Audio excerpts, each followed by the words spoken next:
Are you an up-and-coming young individual getting used to the workforce and not exactly satisfied with your current position? Oh, my friend, I feel your pain. But you know what can make that pain go away real fast? Perspective! Indeed, if you just consider what working conditions were like for kids, say back in the Victorian age, you'd probably feel pretty good about this crappy-ass job that you have right now. So let's take a brief look at what it was like for working class children during this time. Well, if you were born into a working class family, you might end up in factories even before you were actually working in them. Many working class mothers had to go straight back to work right after they had kids, so they'd have someone in the family, bring their baby over to them once or twice a day for some breastfeeding. So you'd end up in a factory pretty early. I mean, you'd be so accustomed to working. It'd be so easy to start. Of course, babies don't know how to work right away, right? So many Victorian mothers had to have a way of shutting them up. And of course they turned to pacifiers, just as modern mothers do. Except many Victorian pacifiers were really just chunks of bread that had been soaked in gin, or better yet, opium. You better bet that shut the babies up. Anyhow, obviously you'd be having some harsh conditions to deal with as a child, but maybe by the time you reached age 8, it was time for you to do some of your own work. But yeah, kids started working pretty early, and they would pretty much do the work that no one else wanted to do, and for lower wages. It's kind of like it is now, but worse. One of the best jobs I think that you could get would be as a domestic servant, like a maid in a middle or upper class house. Yes, the pay was low, yes, the hours were long, but that's how it was everywhere. And at least here you'd be in somewhat nicer surroundings, although you weren't allowed to have a boyfriend, which obviously totally sucked. But I would rather pass up on having teenage romance than, say, work in agriculture, which would involve 14-hour days and no days off except for Sundays, except for when it was so wet and terrible outside that nothing could even be harvested. Even work that a lot of people did in the home was really rough. Take, for example, the sweated trades, which became a big thing during Victorian times.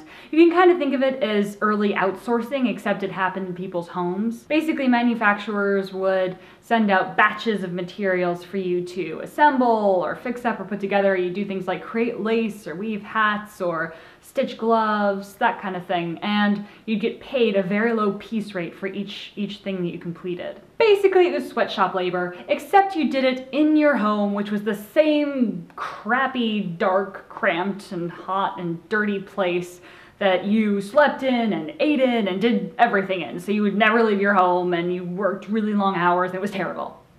So of course this should make sense that a lot of kids would want to leave the home to work, in a factory or something, because then at least, you would be with like-minded people your age. And to be honest, factory work could sometimes have its fun parts, like, there'd be hazing rituals and people would form their own social clubs. So it could be kind of cool, right? But it had its downsides. I mean, aside from the classic, kids get stuck in machinery thing, there were also issues with occupation-specific diseases and illnesses. Cotton factories, for example, were hot and the air was very moist and full of particulate matter, which would really exacerbate lung conditions. So many people who worked at cotton factories died of tuberculosis, which was less than ideal.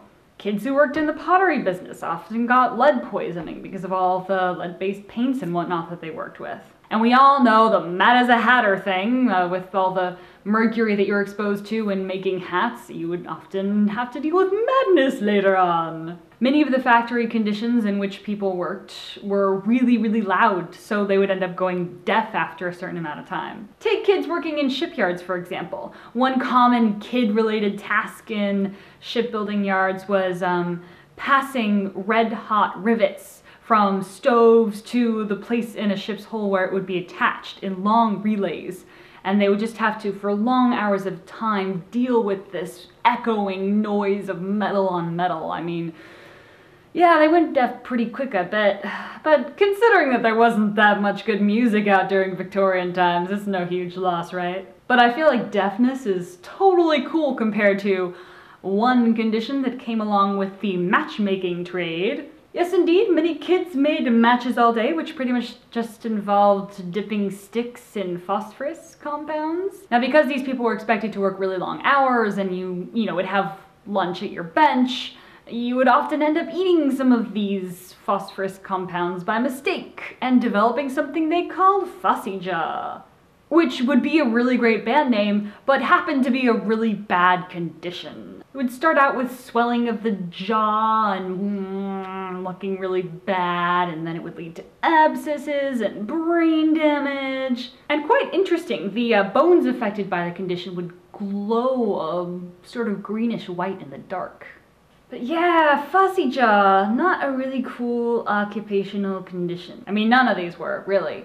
But the gist is this: conditions were harsh, hours were long, pay was exceedingly low, the jobs were pretty much thankless and uninteresting, and you couldn't really expect a lot of improvement as time went on. So next time you feel crappy about your job as an intern or someone bagging at a grocery store or whatever early job you have in your youth, just remember, it could be worse. You could be in a shipbuilding yard tossing hot rivets, or developing Fussy Jaw in a matchmaking factory. Yeah, I will take modern menial jobs any day. So I hope that this healthy dose of perspective has helped you feel a little bit better about the crappier things in your life.